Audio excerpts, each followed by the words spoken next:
আয়াত ৭৩।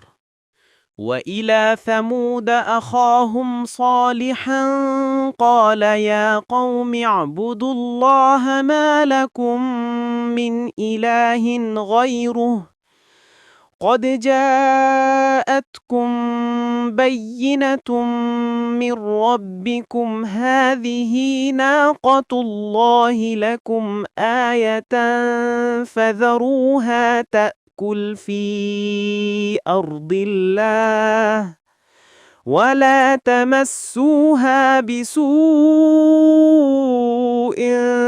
فيأخذكم عذاب أليم।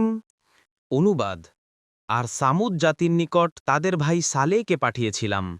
তিনি বলেছিলেন, হে আমার সম্প্রদায়, তোমরা আল্লাহর ইবাদত করো, তিনি ব্যতীত তোমাদের জন্য অন্য কোনো সত্য ইলাহ নেই। অবশ্যই তোমাদের নিকট তোমাদের রবের পক্ষ হতে স্পষ্ট নিদর্শন এসেছে। এটি আল্লাহর উষ্ট্রি, তোমাদের জন্য নিদর্শন স্বরূপ। সুতরাং তাকে আল্লাহর জমিনে চড়ে খেতে দাও এবং তাকে কোনো কষ্ট দিও না, দিলে যন্ত্রণাদায়ক শাস্তি তোমাদেরকে পেয়ে বসবে। ১০ম রুকু। তাফসীর।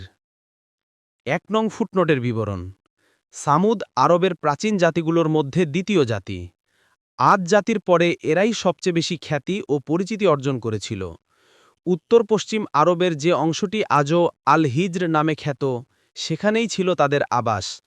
আজকের সৌদি আরবের অন্তর্গত মদিনা এবং তাবুকের মাঝখানে মদিনা থেকে প্রায় ২৫০ কিমি দূরে একটি স্টেশন রয়েছে, তার নাম মাদায়েনে সালেহ। এটি ছিল সামুদ জাতির কেন্দ্রীয় স্থান। সামুদ জাতির লোকেরা পাহাড় কেটে যেসব বিপুলায়তন ইমারত নির্মাণ করেছিল, এখনও অনেক এলাকা জুড়ে সেগুলো অবস্থান করছে। ডক্টর শাওকি আবু খালিল, আতলাসুল কুরআন, পৃষ্ঠা ৩৪-৩৬। ২ নং ফুটনোটের বিবরণ। অর্থাৎ এখন তো একটি স্পষ্ট নিদর্শনও প্রতিপালকের পক্ষ হতে তোমাদের কাছে এসে গেছে। এ নিদর্শনের অর্থ একটি আশ্চর্য ধরনের উট্রি।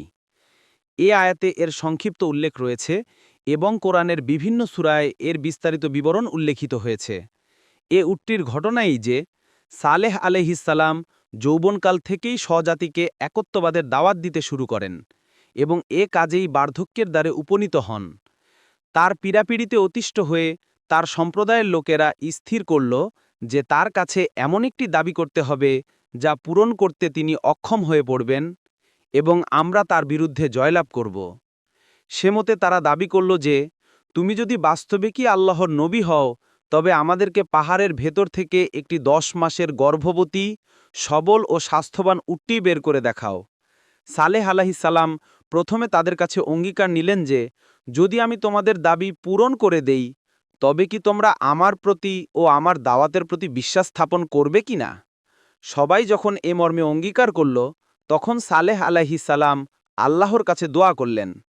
দোয়ার সাথে সাথে পাহাড়ের গাড়ি স্পন্দন দেখা গেল এবং একটি বিরাট প্রস্তরখণ্ড বিস্ফোরিত হয়ে তার ভেতর থেকে দাবির অনুরূপ একটি উটটি বের হয়ে এলো। সালেহ আলাইহিসসালামের এ বিস্ময়কর মজিজা দেখে কিছু লোক তৎক্ষণাৎ ঈমান এনে ফেলল এবং অবশিষ্টরাও ঈমান আনার ইচ্ছা করল। কিন্তু দেবদেবীর বিশেষ পূজারী ও মূর্তি পূজার ঠাকুর ধরনের কিছু সর্দার তাদেরকে ইসলাম গ্রহণে বাধা দিল। সালেহ আলাইহিসসালাম স্বজাতিকে অঙ্গীকার ভঙ্গ করতে দেখে শঙ্কিত হলেন যে এদের উপর আযাব এসে পড়তে পারে। তাই নবিসুলভ দয়া প্রকাশ করে বললেন, এ উটটির দেখাশোনা করো, একে কোনো রূপ কষ্ট দিও না, এভাবে হয়তো তোমরা আযাব থেকে বেঁচে যেতে পারো। এর অন্যথায় হলে তোমরা সাথে সাথে আযাবে পতিত হবে। এ আয়াতে এ উট্রিকে আল্লাহর উট্রি বলা হয়েছে, কারণ এটি আল্লাহর অসীম শক্তির নিদর্শন এবং সালেহ আলাইহিসসালামের মজিজা হিসেবে বিস্ময়কর পন্থায় সৃষ্টি হয়েছিল। যেমন ঈসা আলাইহিসসালামের জন্ম অলৌকিক পন্থায় হয়েছিল বলে তাকে রুহুল্লাহ বা আল্লাহর পক্ষ থেকে আত্মা বলা হয়েছে। এর দ্বারা ঈসাকে সম্মানিত করাই উদ্দেশ্য। সামুদ জাতি যে কূপ থেকে পানি পান করত এবং জন্তুদেরকে পান করাত, এ উট্রিও সে কূপ থেকেই পানি পান করত। কিন্তু এ আশ্চর্য ধরনের উট্রি যখন পানি পান করত, তখন পানি নিঃশেষে পান করে ফেলত। সালেহ আলাইহিসসালাম আল্লাহর নির্দেশে ফয়সালা করে দিলেন যে, একদিন এ উট্রি পানি পান করবে এবং অন্য দিন সম্প্রদায়ের সবাই পানি নিবে। কোরআনের অন্যত্র এভাবে পানি বণ্টনের কথা উল্লেখ করে বলা হয়েছে, হে সালেহ, আপনি স্বজাতিকে বলে দিন যে কূপির পানি তাদের এবং উট্রির মধ্যে বণ্টিত হবে, অর্থাৎ একদিন উট্রির এবং পরবর্তী দিন তাদের। বিস্তারিত দেখুন তাফসিরে ইবনে কাসির এবং আল বিদায়া ওয়ান নিহায়া। ৩ নং ফুটনোটের বিবরণ।